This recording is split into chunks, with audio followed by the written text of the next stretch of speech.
Good morning, students. I am Professor D.M. Pawar. We are studying unit number 2, design of shaft, keys, and coupling. In the design of shaft, we have discussed the shaft can be designed based on strength or based on torsional rigidity or based on ASME code also. So, in today's session, we are going to discuss how to design a shaft based on strength and rigidity. So, let us have a look on a numerical. The layout of shaft carrying two pulleys, 1 and 2, are supported on the bearing A and B as shown in figure. Here you can see this diagram. The two pulleys are there, 1 and 2 are nothing but pulleys, and A and B are the bearings by which the shaft is supported. The shaft transmits 7.5 kilowatt power at 360 rpm from pulley 1 to pulley 2. So pulley 1 is having belt drive where the power is transmitted from pulley 1 to pulley 2. The power is 7.5 kilowatt at 360 rpm. The diameter of pulley 1 and 2 are 250 mm and 500 mm. Here you can see the diameters of pulley. One is a smaller pulley and second is a larger pulley. Here in this diagram you can see the diameters are 250 and 500. The masses of the pulley are 1 and 2 are 10 kg and 30 kg respectively. Here in this numerical, the mass is also given. Mass of pulley 1 is 10 kg, mass of pulley 2 is 30 kg. The belt tensions act vertically downward, and ratio of belt tension on tight side to the slack side for each pulley is 2.5 as to 1. In both the pulleys, the belt tensions are in downward direction. You can see here P1, P2 are the tensions in the pulley 1, and P3 and P4 are tensions of pulley 2. Both the tensions or all the forces are in downward direction. And for both the pulleys, the ratio of tensions in tight side to the slack side is 2.5 as to 1, that is given. The shaft is made up of plain carbon steel having SYT 380 Newton per mm square, right? And the factor of safety is 3. And we have to estimate the suitable diameter of shaft based on that strength basis, right? Here it is given data, power is given, speed is given. For belt drive, tensions are also given. Here initially we are assuming P1 is a tension in tight side and P3 is a tension in tight side for pulley 1 and 2 respectively. Right. So therefore P1 divided by P2, that is equal to P3 divided by P4, and that is equal to 2.5. It is given here in this numerical. SYT is 380 Newton per mm square and factor of safety is 3. Again, additional data is there for the design the shaft based on rigidity. If the permissible angular twist is 0.5 degree per meter length, if theta is 0.5 degree per meter length, then calculate the shaft diameter on the basis of torsional rigidity. We have to assume G, that is modulus of rigidity, 79300 Newton per mm square. So you can see here in this numerical, we have to find the diameter of shaft based on strength as well as based on rigidity. Separately, we have to calculate that two diameters. So let us see how to find out this diameter. So first step is to calculate the permissible shear stresses. We know the formula for permissible shear stress. Tau is equal to SSY upon factor of safety. SSY is nothing but 0.5 SYT, that is given in the numerical. So it is 0.5 into 380 divided by 3. 3 is nothing but factor of safety. So it comes 63.33 Newton per mm square. Second step is to calculate torsional moment.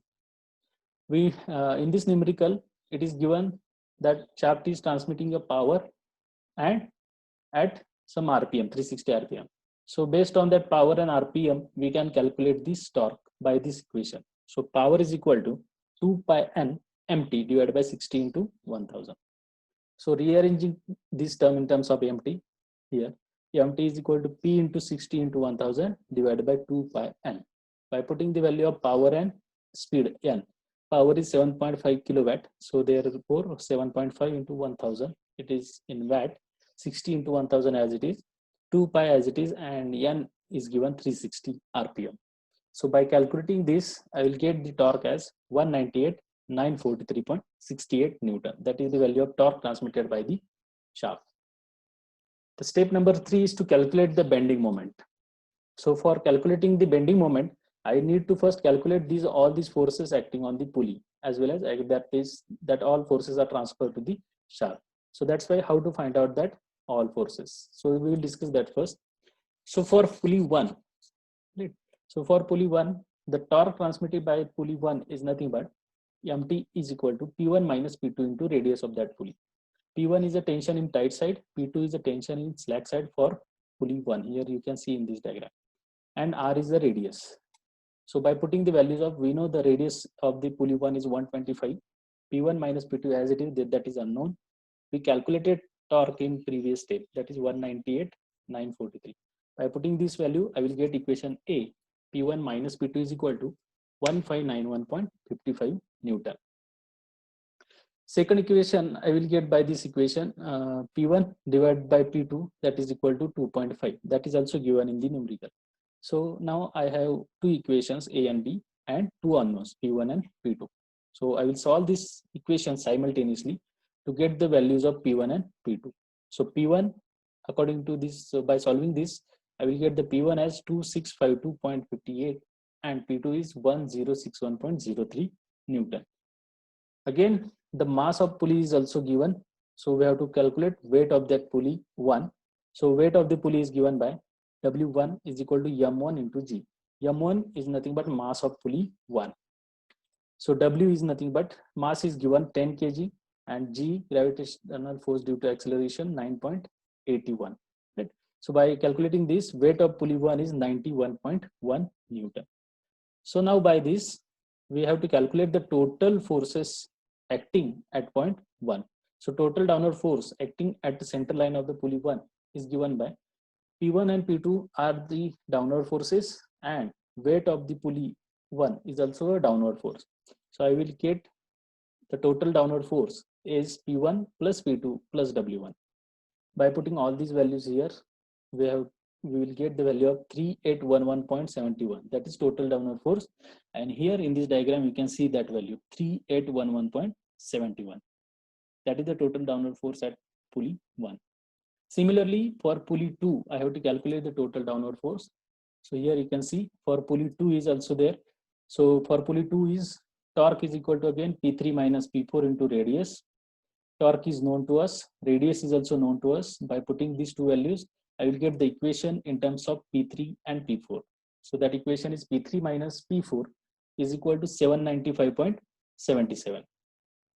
Again, second equation that is given in the numerical, P3 divided by P4 is equal to 2.5. So again, you can see these equations A and equation B.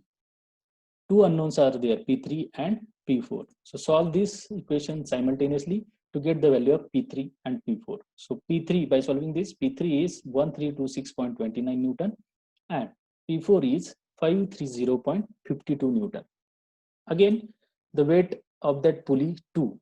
Again, the mass of that pulley 2 is given 30 kg. So weight of that pulley 2, W2 is M2 into G. M2 is 30 kg. So 30 into G is 9.81.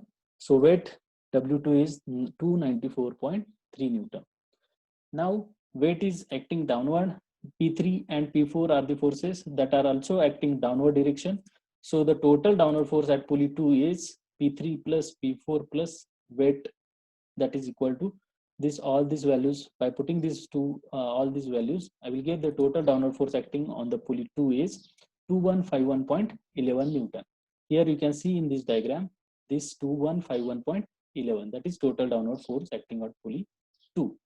So that's how we can calculate these forces on pulley 1 and forces on total forces on pulley 2. Both the forces are acting downward direction. Right? So based on that forces, we have to calculate the bending moment at point A and bending moment at point B, because A and B are nothing but bearings and the pulleys 1 and 2 are nothing but overhang pulleys. So based on that, I can calculate directly the values of bending moment at A and bending moment at B. So let us see how to find out bending moment.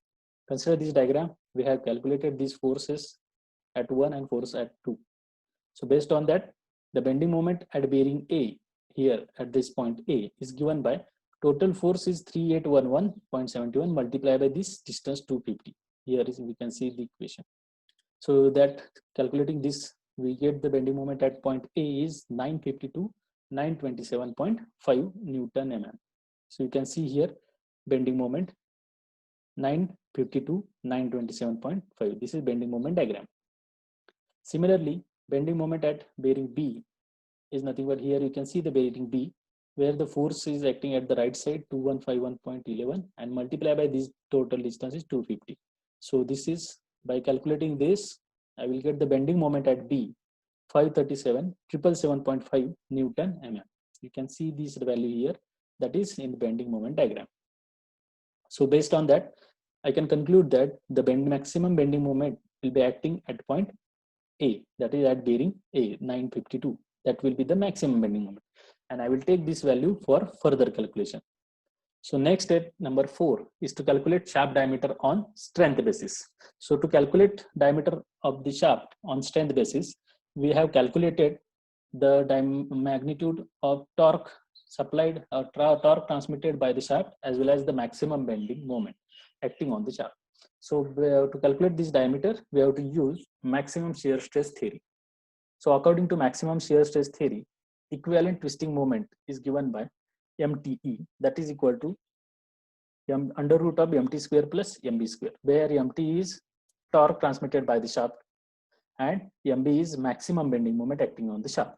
So torque we have calculated in step number 2, that is 198,943.68, and bending moment in previous step we calculated maximum bending moment at point A, and that value is nothing but 952, 927.5. By calculating this again, according to this theory, we have to calculate maximum shear stress by this equation. Tau max is equal to 16 MTE upon pi d cube. Tau max we have calculated in step number 1, allowable shear stress, that is 63.33, and MTE value I have to put this bracket total value here in this equation. So by that equation we can see that diameter is unknown. So solving this equation in terms of diameter, I will get the diameter value is 42.78 mm. So that is the value of diameter that is based on strength. So in this numerical, we have to find out the diameter of shaft on rigidity also. So step number 4 is the next step is to calculate shaft diameter on the rigidity basis. So to calculate diameter of shaft on rigidity, we have to use torsion equation.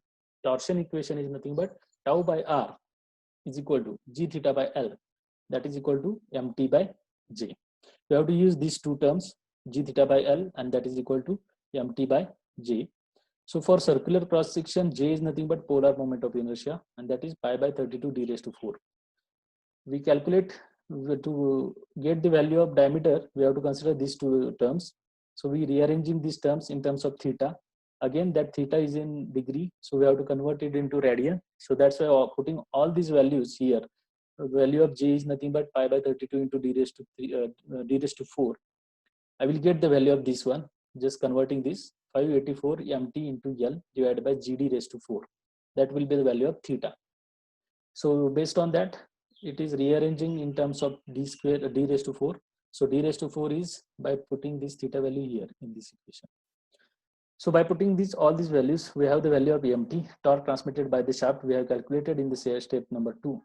Length of the shaft is considered as 1000 mm because the theta is given is 0.5 degree per meter length. So we are considering 1000 meter, 1000 mm, that is the length of the shaft.